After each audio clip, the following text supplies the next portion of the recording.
Hey guys, this video is to present the concepts of Chapter 18 on cost, volume, profit analysis. I'm going to use two problems, problem 18.1b and problem 18.5b, to illustrate the concepts. So let's get started. We've got the company name is Gilmore. Oops.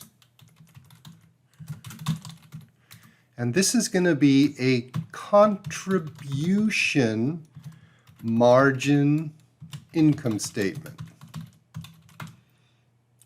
for the year ended December 31, 2019. Contribution margin income statement separates the components of expenses on the income statement into their behavioral categories. So we're going to put variable costs above and fixed costs down below. So the contribution margin statement uses these behavioral categories, variable cost and fixed cost, when we do that. Now, contribution margin by definition is the sales minus the variable cost. So I'm going to label this per unit amount, and this will be the total, and we'll start with sales. And we'll show that the sales is based on 12,000 units, which is selling price of $18 per unit for a total of $216,000. Then we're going to deduct the variable costs. And the variable costs are plastic, wages, labeling, and sales commissions. So we have three product costs: the plastic, the wages, which is basically direct labor, and the labeling. And then we have a selling expense that is variable for sales commissions. So if we multiply each one of these variable costs per unit times 12,000 units, we get $1,500 in plastic, $30,000 in wages, $3,000 in labeling, and $6,000 in sales commissions. So when we total it up, we get variable cost of $3.38 per unit. This is the total variable cost. So our contribution margin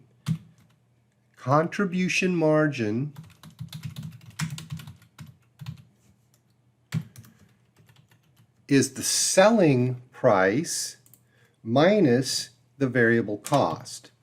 So for the per unit, that's $14.62, and for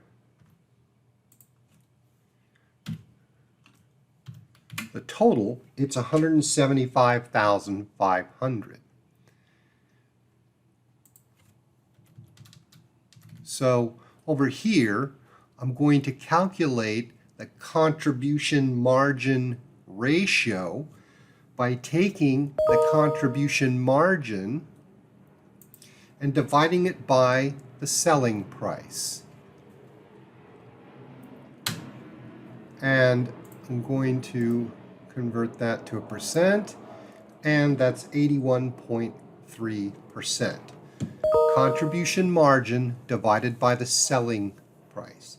In other words, for every dollar of sales, they contribute 81.3 cents towards the fixed cost. Contribution margin means how much is each sale contributing to the fixed costs. Now I can schedule out the fixed costs, and the fixed costs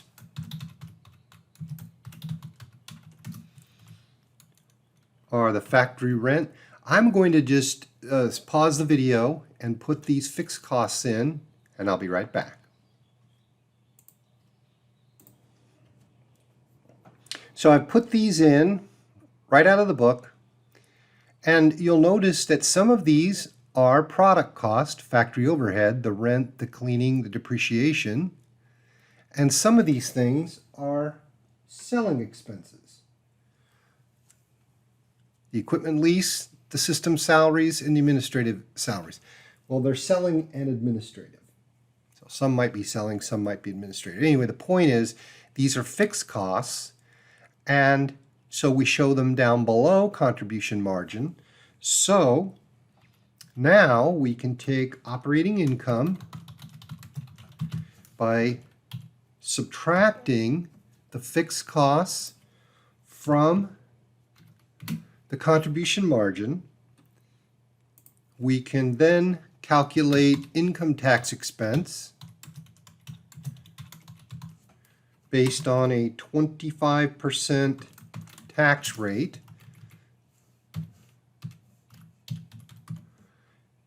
And so our net income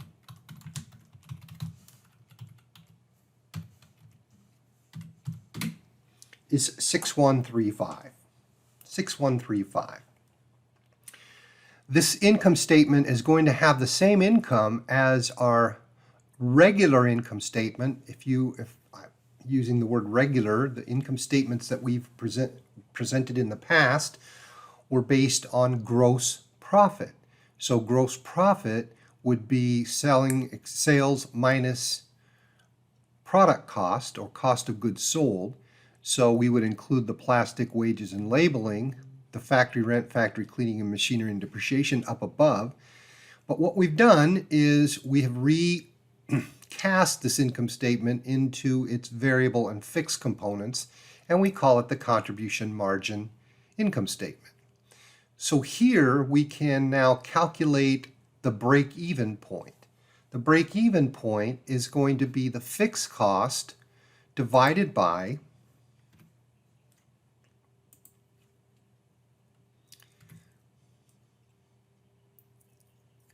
the contribution margin per unit. So if we divide the fixed cost by the contribution margin, it's going to tell us how many units we need to sell to break even. And the answer is 11,445.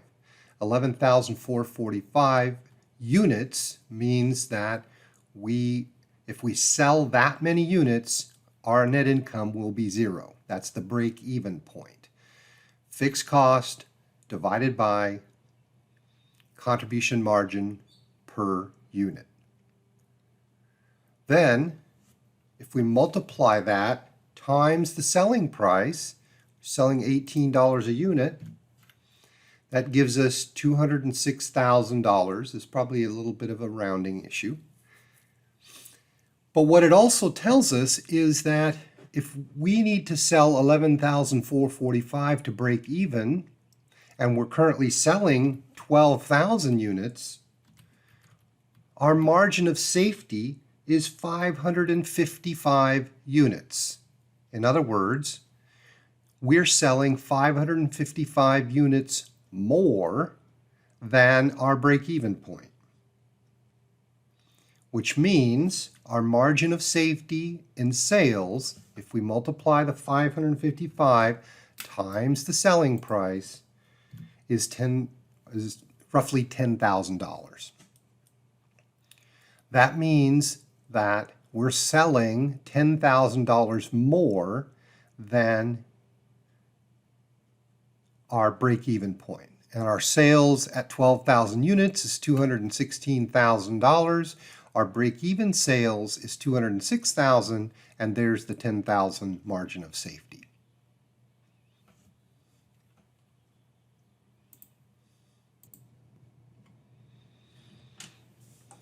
Okay, so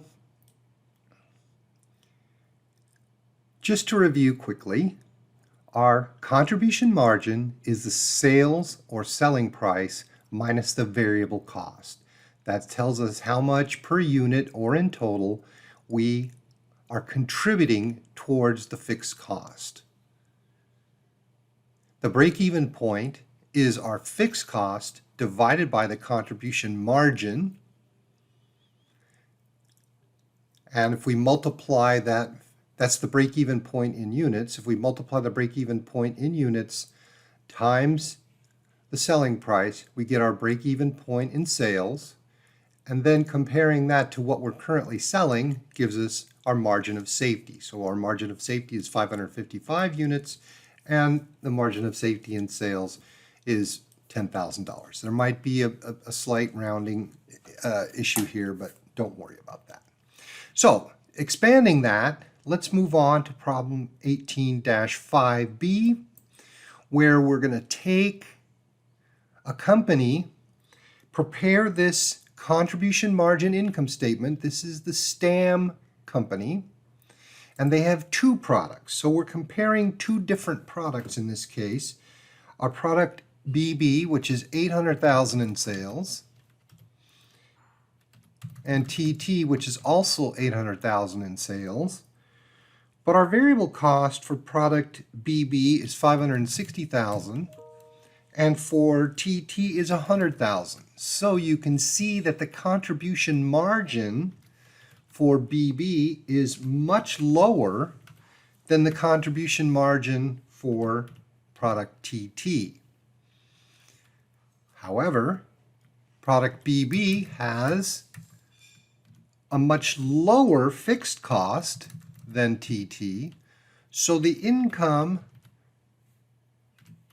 for these two products is exactly the same. And then if we use the 32% tax rate,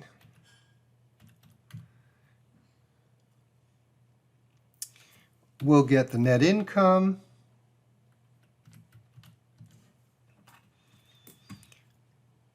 for both products is exactly the same. And they've told us that these are both selling 50,000 units.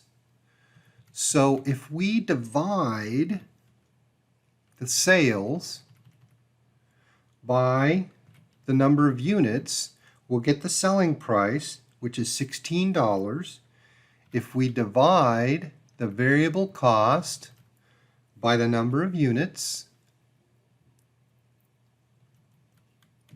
we'll get $11.20 as the variable cost, and the contribution is going to be $4.80.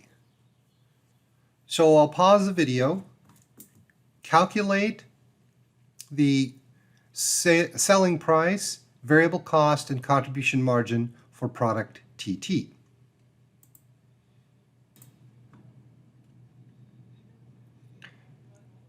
So hopefully you calculated $14 as the contribution margin for product TT. Now we can calculate the contribution margin ratio.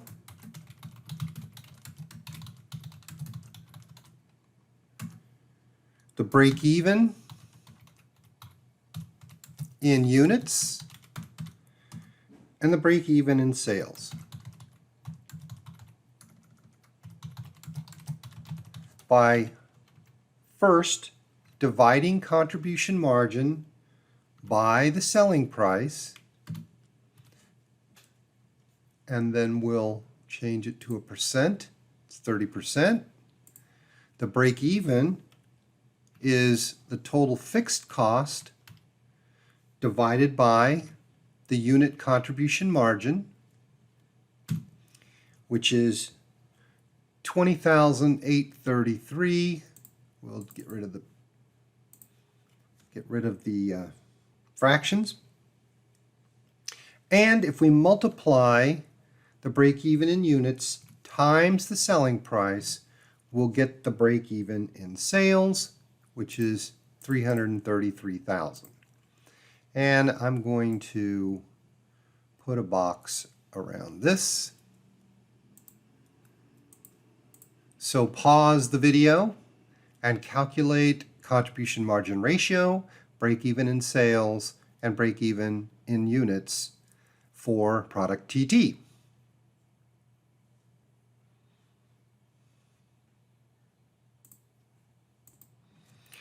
So hopefully you got 88%. The break even in units is 40,000 and the break even in sales is 640,000. So you can see because product TT has a much lower variable cost and therefore a higher contribution margin, but they also have much higher fixed cost, the break even in units is much higher than for product BB.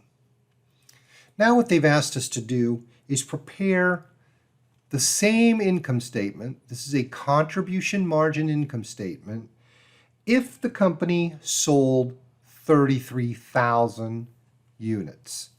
So I am going to copy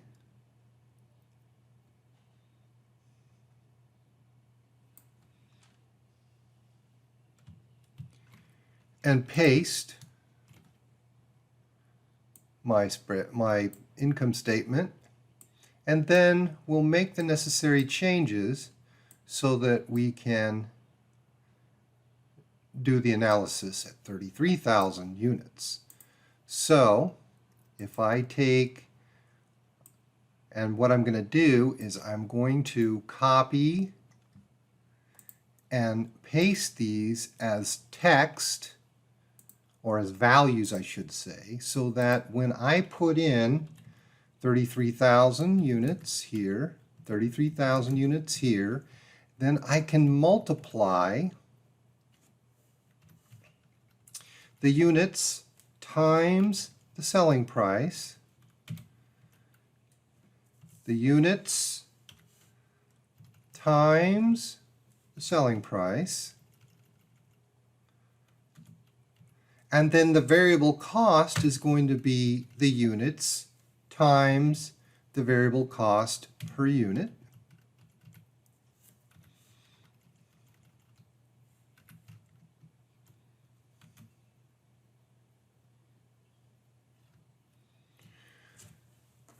Fixed cost is not going to change.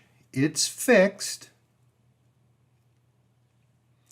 And what this means is if sales drop by 17,000 units, product BB is still profitable, but product TT is not.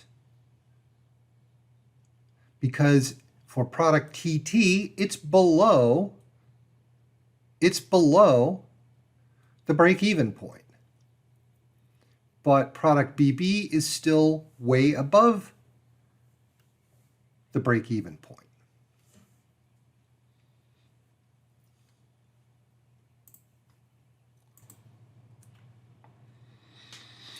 Okay, so we can use this income statement that we have just generated to calculate what would happen if the company sold 64,000 units. So I am going to just copy this section and paste it over here, make it look better by widening the columns. And thanks to the magic of my good friend Excel, I can merely change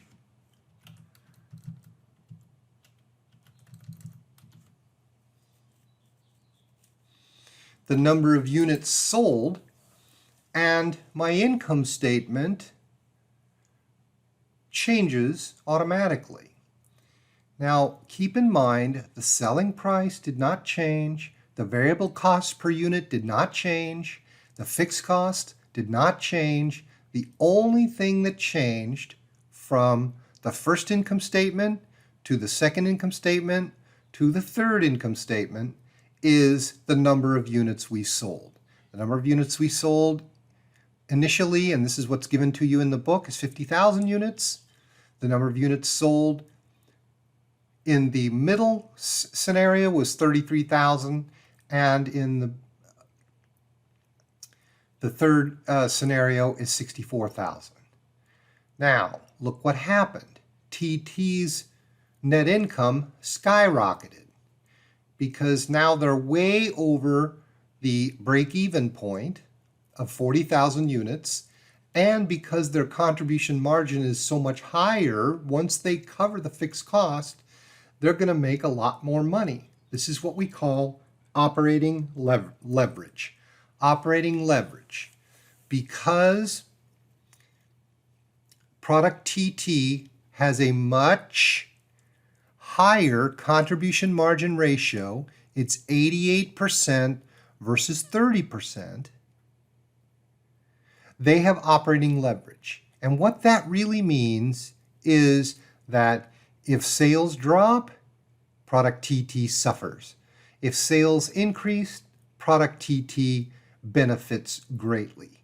So product BB is more stable, and product TT has higher operating leverage, which means that it may be a little more volatile. That is the concepts of Chapter 18. Contribution margin ratio, the break-even point, and the margin of safety. That's it for now. Thanks for listening. We'll talk again soon. Bye-bye.